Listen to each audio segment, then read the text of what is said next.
పరిశుద్ధ నామానికి స్తోత్రము కలుగును గాక. మీ అందరికీ ప్రత్యేక వందనాలు తెలియజేస్తున్నాను. ఈ యొక్క ఉదయకాల సమయంలో ప్రభు యొక్క వాక్యాన్ని ధ్యానించడానికి ప్రభు నాకు ఇచ్చినటువంటి కృప కొరకై వందనాలు, స్తుతులు, స్తోత్రాలు చెల్లిస్తున్నాను. దేవుని యొక్క వాక్యంలో సర్వోన్నతమైనటువంటి స్థలములో దేవునికి మహిమయు, ఆయనకి ఇష్టమైనటువంటి వారికి భూమి మీద సమాధానం కలుగునుగాక అని వాక్యము మనకి సెలవిస్తుంది.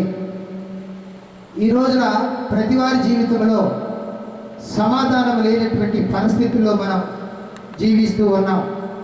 ప్రస్తుత కాలమాన పరిస్థితులను బట్టి, ప్రభుత్వాలు విధించినటువంటి లాక్డౌన్ బట్టి, దేశంలో ప్రపంచము యావత్తు కూడా సంచరిస్తున్నటువంటి మహమ్మారి కరోనా ప్రతి ఒక్కరిని కంగారు పెడుతూ, కలవరం పెడుతూ, కన్నీరు కార్పిస్తూ కాటికి పంపుతున్నటువంటి రోజులివి. కాబట్టి మనం చాలా జాగ్రత్తగా ప్రభుత్వం ఇచ్చినటువంటి వాటన్నిటి కూడా ఆధ్యాత్మికంగా మీరకుండా మనం వాటిని పాటించాలి. వారు ఇచ్చినటువంటి నిబంధనలన్నీ కూడా మన జీవితానికి అవసరమైనటువంటివి వారు మనకి విధించారు. వాటిని పాటిస్తూ ఈ రోజున మనం మందిరాలకి వెళ్ళలేకపోతున్నాం. గుమిగూడి సమూహముగా మనము ప్రార్థన చేయలేకపోతున్నాం. అయితే దేవుడిచ్చినటువంటి మహాకృపలో మనం జ్ఞాపకం చేసుకుంటే, మనం ఇంటి దగ్గరే కూర్చొని మన పనులు త్వరగా మిగుల్చుకొని దేవుని సన్నిధిలో మనం కూర్చొని ప్రార్థన చేసేటటువంటి ప్రార్థనా వీరులుగా తయారవ్వాలి. ఎంతోమంది ఈ రోజున వారు తమ సొంత పనులు చేసుకుంటూ ప్రార్థన అనేటటువంటి విషయాన్ని నిర్లక్ష్యం చేసేటటువంటి ప్రజలుగా ఉన్నారు. కానీ దేవుని మన బిడ్డలుగా ఉన్నటువంటి మనము దేవుని స్తుతిస్తూ, ఆరాధిస్తూ, ఆయన గురించి ప్రార్థన చేస్తూ, ఆయన నిత్యవాక్యాన్ని మనం చదువుకుంటూ ముందుకు సాగాలని ప్రభు పక్షాన్ని మీకు నేను తెలియజేస్తున్నాను. ఈ రోజున యెహోషువ గురించి కొన్ని మాటలు మనం నేర్చుకోవటానికి ప్రభు మనకి కృప చూపిస్తున్నాడు. కనుక యెహోషువ మొదటి అధ్యాయము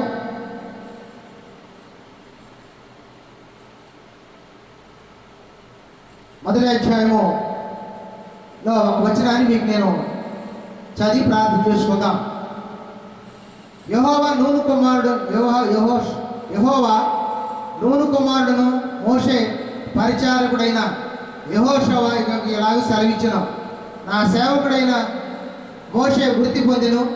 కాబట్టి నీవు లేచి, నీవును ఈ జనులందరూ ఈ యోర్దానును దాటి నేను ఇశ్రాయేలుకి ఇస్తున్న దేశమునకు వెళ్ళుడి. నేను మోషేతో చెప్పినట్లు మీరు అడుగుపెట్టిన ప్రతి స్థలము మీకు ఇచ్చుచున్నాను. ప్రార్థన చేసుకుందాం. మమ్మల్ని అతిమిక్కిలిగా ప్రేమించినటువంటి మా ప్రియ పరలోకపు తండ్రి, నీ శ్రేష్టమైన దివ్యనామానికి వందనాలు, స్తుతులు, స్తోత్రాలు చెల్లిస్తున్నాము నాయన.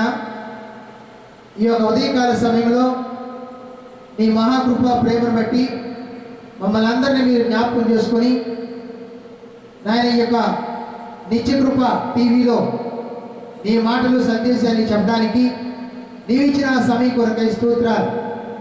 ఇదిగో నిలబడి మాట్లాడుతుండగా యెహోషువ గురించి కొన్ని విషయాలు మేము నేర్చుకోవడానికి సహాయం దయచేయమని మన ప్రభువు రక్షకుడైనటువంటి యేసుక్రీస్తు ప్రశస్త నామమున అడుగుచున్నాం పరమ తండ్రి, ఆమేన్.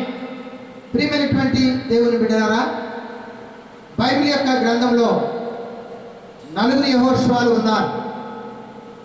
ఈ 4 యెహోషువల గురించి అక్కడక్కడ గ్రంథంలో వ్రాయబడి ఉన్నది. అయితే ఈ రోజున మనం నేర్చుకునేటటువంటి యెహోషువ, నూను కుమారుడైనటువంటి యెహోషువ గురించి మనం కొన్ని విషయాలు నేర్చుకోవాలి. ఈయన ఎఫ్రాయిము గోత్రమునకు చెందినటువంటి వాడు. ఇతని తండ్రి పేరు నూని. కాబట్టి అతని కుమారుడు అది పేరు ఏంటంటే హోషే అని పేరు పెట్టబడింది. కానీ మోషే దగ్గరకు వచ్చిన తర్వాత ఇతని పేరు మార్చబడింది. దేవుడు మోషేని ప్రేరేపించి యెహోషువ అని పేరు పెట్టమని దేవుడు మోషేకి ఆజ్ఞ ఇచ్చాడు. సంఖ్యాకాండము 13వ అధ్యాయం 8వ వచనము మరియు 16వ వచనంలో మనం చూస్తే ఈ విషయాలు మనకి తేటతెల్లగా కనబడుతూ ఉంటాయి. కాబట్టి యెహోషువకి ఇంత ఆధిక్యతగా మనం ఈ రోజున వాక్యాన్ని మనం చూస్తున్నామంటే అతనిలో ఉన్నటువంటి గుణలక్షణాలు ఏమిటి? యెహోషువని మనం చూస్తే మోషేతో కలిసి 40 సంవత్సరాలు పరిచారకుడుగా ఉన్నాడు. ఈ యొక్క యెహోషువ ఐగుప్తులో ఉన్నటువంటి సమయంలో జన్మించినటువంటి వాడు. క్రీస్తుకు పూర్వము 1606 నుంచి 1616 మధ్యకాలంలో నాటివాడు ఈ యెహోషువ.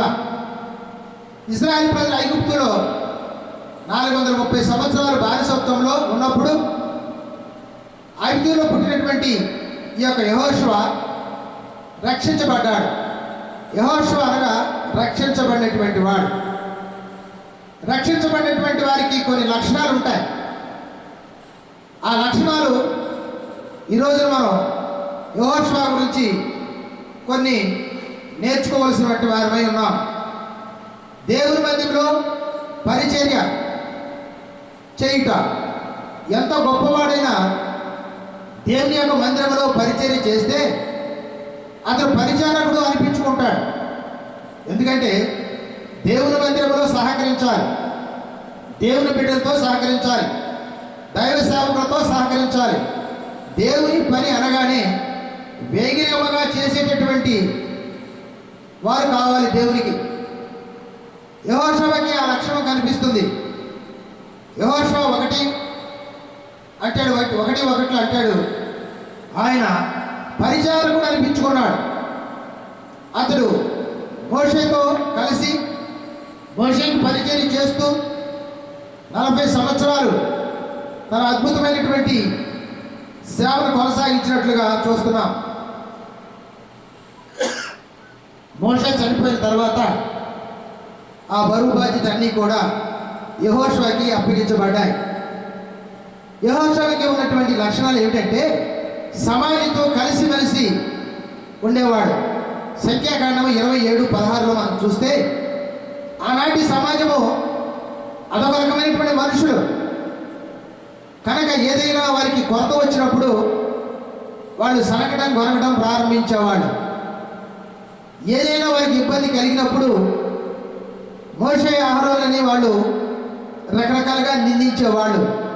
ఇవన్నీ కూడా దేవుడికి నిలబడి మోషే అహరోనులని జ్ఞాపకం చేసుకొని మోషే ఏదైతే ప్రార్థించాడో ఇశ్రాయేలుకి కావలసిన జనాంగానికి ప్రతి ఒక్కటి కూడా మోషే ద్వారా ఇశ్రాయేలు జనాంగానికి అందించబడేది. మన జీవితంలో కూడా అనేక మంది దేవుని బిడ్డలతో కలిసి మెలిసి ఉండేటటువంటి మనకి జీవితం ఉండాలి. ఈ రోజున చాలామంది వారి ఇష్టానుసారమైన వారితో కలిసిమెలిసి ఉంటున్నారు. అందుకే భక్తుడైనటువంటి దావీదు అంటాడు, దుష్టుడు ఆలోచన చొప్పున నడుక అంటాడు. కనుక వాళ్ళ ఆలోచన చొప్పున మనం నడుకోకుండా కనుక పాపానికి దూరంగా ఉండి దేవుని బిడ్డలతో కలిసి ఉండేటటువంటి జీవితాన్ని మన జీవితాల్లో కొనసాగించాలి, నీవైనా నేనైనా. ఆ తర్వాత అతడు దేవుని ఆత్మ పొందినటువంటి వాడు. ఎందుకనగా యెహోషువ తన గొప్పతనాన్ని బట్టి భయభక్తులు కలిగి బట్టి అతని క్రియను బట్టి దేవుడు ఎంచుకున్నాడు కనుక దేవుని ఆత్మ అతని మీద పనిచేయటం ప్రారంభించింది. సంఖ్యాకాండము 27:18 వచనంలో ఇతడు దేవుని ఆత్మ పొందినవాడు అని తేటతెల్లగా వ్రాయబడింది. మన ప్రభువైన యేసుక్రీస్తు కూడా మరి యోహాను గారి ద్వారా బాప్తిసం తీసుకున్నప్పుడు ఆకాశం నుండి ఒక శబ్దం వినబడుతూ పావురం వలె దిగి పరిశుద్ధాత్మతో ఆయన అభిషేకించబడినట్లుగా దేవుని యొక్క వాక్యాల్లో మనం చూడగలుగుతూ ఉన్నాం. కనుక దేవుడు ఆత్మ కనుక ఆయన ఆరాధించేవారు ఆత్మతోనూ సత్యంతోనూ ఆరాధించాలి. ఈ రోజున మన మందిరానికి వెళ్ళలేకపోవచ్చు, పరిశుద్ధమైన స్థలాల్లో కూడుకొనిపోయి ఉండవచ్చు.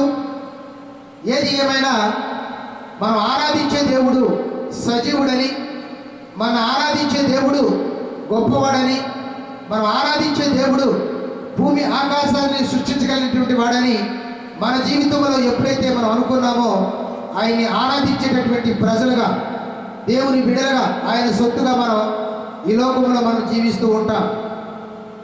కనుక యెహోషువ మోషేతో కలిసి మెలిసి స్తుతించుట, పాటలు పాడుట, కీర్తించుట కూడా చేశాడు. కనుక ప్రతి ఒక్కరికి కూడా దేవునికి ఇష్టమైనటువంటిది స్తుతి పాటలు, స్తుతించడం, ఆరాధించడం, దేవుని కొనియాడటం, ఆయన చేసిన ఉపకారాలు మర్చిపోకున్నట్లు ఆయన నామాన్ని మహిమపరచడం, ఇవన్నీ కూడా దేవుని యొక్క స్తుతిలోనికి వస్తూ ఉంటాయి. మనం మొట్టమొదటిగా మనం ఆరాధనకి మన మందిరానికి వెళ్ళినప్పుడు మొట్టమొదటి పాటల ద్వారా ఆయన్ని స్తుతిస్తాం. రెండవది మన జీవితంలో చేసిన మేలు జ్ఞాపకం చేసుకుని ఆయన స్తుతిస్తాం. రెండవది సాక్ష్యాలు చెప్తాం, ఆయన శరీరక్తంలో పాలు పంపులు పొందుతాం. ఇవన్నీ కూడా దేవుని బిడ్డలు చేసేటటువంటి పని. కానీ యెహోషువ కూడా ఈ పనిలో చాలా నిమగ్నమై ప్రప్రబంధుడుగా నిలిచినట్లుగా బైబిల్ చెబుతూ ఉంది. ద్వితీయోపదేశకాండము 32వ అధ్యాయం 44వ వచనంలో ఈ మాట రాయబడింది. కనుక ఆయన్ని స్తుతించేటటువంటి అనుభవం, పాటలు పాడే అనుభవం, దేవునితో నడిచే అనుభవం ఈ జీవితంలో కావాలని దేవుడు మనకి తెలియచేస్తున్నాడు. ఆ తర్వాత యెహోషువ దేవుని యందు భయభక్తులు కలిగిన వాడు అని చెబుతూ ఉంది. నిజంగా ఈ రోజున మానవుల జీవితంలో దేవుని యందు భయం కలిగినటువంటి వారు కోకొలలుగా ఉన్నారు, దేవుని యందు భయం లేనటువంటి వారు కోకొలలుగా ఉన్నారు. క్రైస్తవ జీవితానికి భయం అనేటటువంటిది ఒక రెక్క అయితే, భక్తి అనేటటువంటిది ఒక రెక్క కలిగి ఉండాలని దేవుని యొక్క వాక్యము సెలవిస్తుంది. ఈ రెండు ఉంటేనే క్రైస్తవ జీవితము ముందుకు వెళుతూ ఉంది. భయం ఉండి భక్తి లేకపోయినా, భక్తి ఉండి భయం లేకపోయినా క్రైస్తవానికి అంత మంచి పద్ధతి కాదు. ఈ రెండు కలిగి ఉంటేనే క్రైస్తవుడిగా మనం ముందుకు వెళ్ళడానికి అవకాశం కలుగుతూ ఉంది. కాబట్టి ఇతను భయభక్తి కలిగినటువంటి వాడు. ఎందుకంటే వేగు చూడటానికి వెళ్ళినప్పుడు అందరూ కూడా సత్య సమాచారం ఇచ్చారు. అక్కడ ఉన్నటువంటి ప్రజలు చూస్తే మనం చాలా ఉన్నతమైన దేవులు, వారికి మనం మిడతల్లాగా కనిపిస్తున్నాం, వారిని జయించడం చాలా కష్టమవుతుందని రిపోర్ట్ ఇచ్చారు మోషేకి. కానీ యెహోషువ కాలేబులు మాత్రము ప్రభు మన పక్షం ఉన్నాడు, ప్రభు ఆత్మ కలిగి మనం ఉన్నాం, ప్రభువుకు భయం కలిగి ఉన్నాం, ప్రభు ఏ స్థలానికి నడిపిస్తే ఆ స్థలానికి నడిపించి మన ప్రయాణం సాగుతూ ఉంది. అరణ్యంలో ప్రతిదీ కూడా మనం జయించుకుంటూ వస్తున్నాం. వాళ్ళని జయించడం అంత పెద్ద పని ఏమీ కాదని ఒక మంచి రైట్ రిపోర్ట్ ఇచ్చినటువంటి వాడు యెహోషువ. దానిని బట్టి దేవుడు మెచ్చుకొని ఆ యొక్క పాలు తల్లి ప్రవహించే దేశానికి ప్రవేశించగలిగాడు. మనం కూడా నిత్యరాజ్యానికి వారసత్వం కలగాలంటే, ఆ నిత్యరాజ్యంలో ప్రవేశించాలంటే ఈ లోకంలో ఎన్నో కఠినమైన పరీక్షలు మన జీవితంలో వస్తూ ఉంటాయి, ఎన్నో ఇరుకులు వస్తూ ఉంటాయి, ఎన్నో అవాంతరాలు వస్తూ ఉంటాయి. ఏది ఏమైనా నీ నిరీక్షణ, నీ ఓర్పు, నీ సహనం అన్నీ సహించుకొని యేసు వైపు చూస్తూ దేవుని యొక్క అడుగుజాడల్లో నీవు నడిస్తే యెహోషువలాగా నీవు మంచి అనుభవం కలిగినటువంటి దేవుని యొక్క బిడ్డ అవుతాం. తర్వాత దేవుడు యెహోషువకు మాట చెప్తున్నాడు, అతడు మంచి ప్రవర్తన కలిగి ఉన్నటువంటి వాడు, చక్కని ప్రవర్తన కలిగినటువంటి వాడు. ప్రవర్తన అనేటటువంటిది మనిషికి అతి ప్రాముఖ్యమైనటువంటి లక్షణం.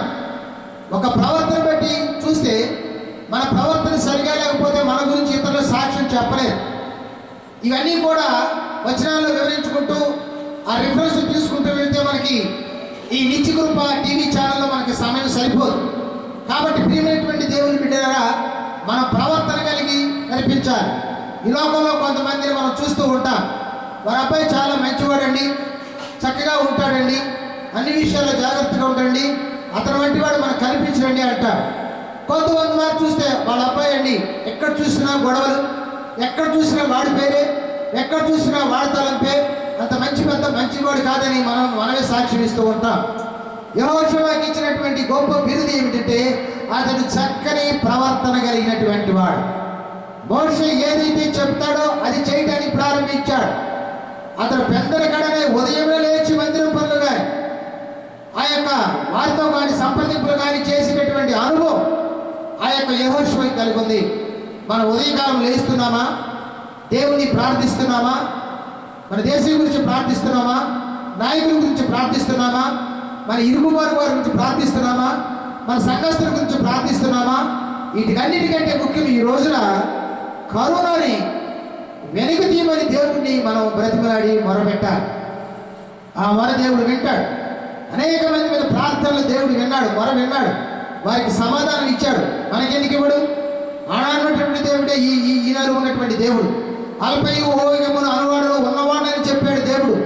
ఆనాడు ఒక దేవుడు, ఈనాడు ఒక దేవుడు కాదు. కనుక నువ్వేం చేయాలంటే ప్రార్థించి స్తుతించి మొరపెట్టేటటువంటి యెహోషువ అనుభవం నీవు కలిగి ఉండాలి. కనుక యెహోషువ మోషే తర్వాత మంచి నాయకుడయ్యాడు. మోషే చనిపోయిన తర్వాత, మృతి పొందిన తర్వాత ఈ యొక్క పరిపాలన, ఈ యొక్క ప్రజలు నడిపించడానికి దేవుడు యెహోషువని ఎన్నుకున్నాడు. అతని యొక్క పరిస్థితి చూశాడు, అతని యొక్క నాయకత్వాన్ని చూశాడు. కనుక ఇతను మంచి నాయకుడు, ఇతనే సమర్థమైనటువంటి వాడని దేవుడు గుర్తెరిగి అతని మీద భారం పెట్టాడు. భారం పెట్టి అనేకమైనటువంటి యెహోషువకి ధైర్యపరచడానికి దేవుడు ఎన్నో ఆయనకి ఇచ్చాడు. యెహోషువ గ్రంథం 1వ అధ్యాయము 5వ వచనంలో మనం చూస్తే, నీవు బ్రతుకు దినములన్నిట్లను ఏ మనుషుడు నీ ఎదుట నిలువలేక ఉండునో, నేను మోషేకు తోడై ఉన్నట్లుగా నీకు తోడై ఉండును, నిన్ను విడువను ఎడబాయను, నిర్భయం కలిగి ధైర్యముగా ఉండుము అని చెప్తున్నాడు. ప్రియమైనటువంటి దేవుని బిడ్డలారా, ఆయన నిర్భయం కలిగి ధైర్యముగా ఉండము, భయపడకు. దేవుడిచ్చినటువంటి వాగ్దానము, నీకు నేను తోడై ఉన్నాను, భయపడవలసిన పని నీకు లేదు. కనుక కుడి ఎడమను ఆయన మన పక్షాన ఉండి మనకు తోడుగా ఉన్నటువంటి దేవుడి బిడ్డలైనటువంటి మనము ఆయన మన విషయంలో ఆయన ఎంతో సహకారం చేసినటువంటి దేవుడు. ఆయన మన మీద ఆయన కనీసము ఒక ఈగను కూడా వాలనీయుడు. కనుక నీ కుడి పక్కన 1000 మంది పడినా, నీ ఎడమ పక్కన 10,000 మంది పడినా నీకు ఏ అపాయం రాదంటున్నాడు. నిజమే, మన జీవితంలో ఆయన భయభక్తులు కలిగి ప్రవర్తన కలిగి మంచి నాయకుల లక్షణాలు మన జీవితంలో ఉంటే ఆయన తప్పకుండా గొప్ప కార్యం చేస్తాడు. యెహోషువ గ్రంథము 1వ అధ్యాయం 10వ వచనంలో ఈ మాట రాయబడింది. కాగా యెహోషువ ప్రజలకు నాయకుడు. కనుక ఆ ఉన్నటువంటి ఇశ్రాయేలు జనాంగానికి నాయకుడిగా ఉన్నట్టుగా మనం చూస్తున్నాం. అక్కడి నుంచి నడిపించుకుంటూ వెళుతూ ఇంకా అనేకమైనటువంటి గ్రంథంలో చూస్తే యెహోషువ చేసిన అద్భుత కార్యాలు మనకు కనిపిస్తూ ఉంటాయి. కనుక యెహోషువ నాయకత్వంలో 6 లక్షల కాల్బలాన్ని నడిపించేటువంటి వాడు. ఆ వారి మాటే వేదముగా. మోషే చనిపోయిన తర్వాత మాకు నాయకుడు లేడని చాలా విభ్రాంతులు అంటారు ఆనాటి ప్రజలు. కానీ దేవుడు అన్నాడు, ఇదిగో మీ కొరకు నేను యెహోషువ నిలబెడుతున్నాను. మోషే ఎలాంటి వాడో యెహోషువ కూడా అలాంటి వాడే. మీకు యెహోషువ తోడుగా ఉంటాడు. యెహోషువ మాట విని, దైవ సేవకుడి మాట విని అతనితో మీరు ప్రయాణం చేయండి అని ఇశ్రాయేలు జనాంగానికి దేవుడు చెప్పినట్లుగా మనం చూస్తూ ఉన్నాం. కనుక అతని జీవితంలో యథార్థంగా ప్రవర్తించేటువంటి వాడు. ఆ తర్వాత మనం చూస్తే సంఖ్యాకాండం 14వ అధ్యాయము 37వ వచనం 38వ వచనంలో చూస్తే అతడు యథార్థంగా ప్రవర్తించినటువంటి వాడు. నిజమే ప్రియులారా, ఈ రోజున మనం యథార్థంగా ప్రవర్తించేటటువంటి దేవుని బిడ్డలుగా మనం ఉండాలి. మనిషి యొక్క జీవితంలో యథార్థ, నమ్మకత్వం, ద్రాతృత్వం ఇవి లేకపోతే క్రైస్తవ్యానికి అనవసరం. ఎందుకంటే యథార్థత లేకపోతే మనం ఏమీ చేయలేం. యథార్థత కలిగి ఉండాలి. మన దేవుని యొక్క వాక్యంలో పలుసార్లు రాయబడింది, అన్నయ్య సభ్యురాలు దేవుని మందిరంలో ఉండాలని, అపోస్తులతో ఉండాలని. అపోస్తుల మాటలు విని వాడు ఎంతో ఉత్సాహపడి మా ఆస్తినంతా అమ్ముకొని దేవుని సన్నిధిని తీసుకొని వచ్చి మేము వారితో కొనసాగాలని అనుకున్నారు. కానీ ఆ అననీయ వచ్చిన వెంటనే అతడు దానిలో కొంత సొమ్మును దాచుకొని ఇవ్వటం వల్ల, వారు అబద్ధం వాడటం వల్ల, వాళ్ళ ప్రవర్తనలో యథార్థం లేకపోవటం వల్ల వారు చనిపోయినట్లుగా బైబిల్ చెబుతూ ఉంది. మన జీవితంలో యథార్థత కావాలి. యోసేపు తన జీవితంలో అన్నల చేత కొట్టివేయబడి, నెట్టివేయబడి, గుంటలో తోసివేయబడినప్పటికీ కూడా దేవుణ్ణి విడిచిపెట్టలేదు. యథార్థతను విడిచిపెట్టలేదు. నా దేవుడితో నేను ఉంటానని చెప్పాడు. కనుక పోతీఫరు భార్య యోసేపుని అనేక రకాల ఇబ్బంది పెడుతూ తనతో కాపులు చేయమన్నట్లుగా ఆమె చేసినట్లుగా మనం చూస్తూ ఉన్నాం. అయితే మనుషులు తట్టుగాక, రాజులు తట్టుగాక, దేవుని తట్టు ఆ యోసేపు చూశాడు కనుక ఆ దేశానికి రాజు అవడానికి కారణమైంది. తన జీవితంలో యథార్థతని ఎప్పటికీ కోల్పోలేదు. మనం కూడా మన జీవితంలో యథార్థతను కోల్పోయేటటువంటి వారుగా ఉండుకోకుండా నీతి న్యాయాలు జరిగించినటువంటి దేవునితో మనం ఉండాలి. ఆయన నోటి మాట ద్వారా భూమి మీద సమస్తము కలిగిన కనుక ఆ కలిగినటువంటి వాటిని మనం ధ్యానిస్తూ ప్రభువా మా జీవితంలో యెహోషువ యొక్క లక్షణాలు కలిగి ఉండాలి. అతను మంచి యుద్ధ వీరుడండి, యుద్ధానికి మంచి సైనికుడు. అతను యుద్ధంలో ప్రతి ఒక్క వాటిని కూడా జయించినటువంటి వాడు యెహోషువ. ఆ యెహోషువ లక్షణాలు మీరు కలిగి ఉండాలి. యెహోషువ అంటే నూని కుమారుడైనటువంటి యెహోషువ. కనుక మిగిలినటువంటి నలుగురు యెహోషువల గురించి కాదు, కానీ ఈ యెహోషువలో ఉన్న గొప్పతనాన్ని మనం చూసాం. యెహోషువలో ఉన్నటువంటి కార్యాలు మనం చూసాం. యెహోషువకి లక్షణాలు మన జీవితంలో మనం అలవర్చుకుంటే మన క్రైస్తవ జీవితంలో ముందుకు వెళ్ళడానికి దేవుడు ఎంతో కృప చూపిస్తాడు. ఆయన చేసినటువంటి ప్రతి మేలును జ్ఞాపకం చేసుకుంటూ మన జీవితాన్ని ముందు కొనసాగించాలని మిమ్మల్ని ప్రేమపూర్వకముగా బ్రతిమలాడుతున్నాను. దేవుడి చిన్ని మాటలను మీ వినికిడిలో దీవించబడును గాక. ప్రియమైనటువంటి దేవుని బిడ్డలారా, మరి ఈ నిత్య కృప టీవీ పరిచయం ద్వారా మరి నేను కొన్ని విషయాలు పరిచయం చేసుకోవాలనుకుంటున్నాను. నా పేరు జెర్మియా, గూడూరు జెర్మియా. కనుక ఏలూరు పట్టణం అది. కనుక ప్రభు కృపలో వాడబడుతున్నాను. నా గురించి, నా కుటుంబం గురించి, నా పరిచర్య గురించి మీ అనుదిన ప్రార్థనలో జ్ఞాపకం చేసుకోవాలని కోరుకుంటున్నాను. మీరు 24 గంటలు మీ ప్రార్థన అవసరతలో ఉన్నట్లయితే నా యొక్క టెలిఫోన్ నెంబర్కి ఫోన్ చేయవలసిందిగా కోరుచున్నాను. నా యొక్క టెలిఫోన్ నెంబర్ 9491698999. మరలా ఒకసారి వినండి, 9491698999. ఈ నెంబర్కు ఫోన్ చేసినట్లయితే మీ గురించి, మీ కుటుంబం గురించి అనుదిన ప్రార్థనలో మిమ్మల్ని జ్ఞాపకం చేసుకుంటాం. నా యొక్క ఈ వీడియోని ఫేస్బుక్కి చూడాలంటే నిత్యకృప టీవీ ఛానల్లో మీరు చూడవచ్చు. దేవుడు మేమందరినీ దీవించునుగాక. చిన్న ప్రార్థన చేసుకుందాం. మమ్మల్ని అతిమిక్కిలిగా ప్రేమించినటువంటి మా ప్రియ పరలోకపు తండ్రి, నీ శ్రేష్టమైన దివ్యనామానికి వందనాలు, స్తోత్రాలు చెల్లిస్తున్నాము ప్రభువా. ఈ ఉదయకాల సమయంలో నీ వాక్యాన్ని మీ బిడ్డలకు చిన్ని మాట నేర్పడానికి యెహోషువని జ్ఞాపకం చేశారు ప్రభువా. నిజంగా పరిచారకుడిగా ఉన్నాడు కాబట్టి, దేవుని ఆత్మ కలిగినటువంటి వాడుగా ఉన్నాడు కాబట్టి, మంచి రిపోర్ట్ ఇచ్చినటువంటి వ్యక్తిగా ఉన్నాడు కాబట్టి అతడు దీవించబడ్డాడు. అతని ద్వారా 6 లక్షల కాలు బలాన్ని మీరు నడిపించగలిగారు ప్రభువా, నీ స్తోత్రాలు.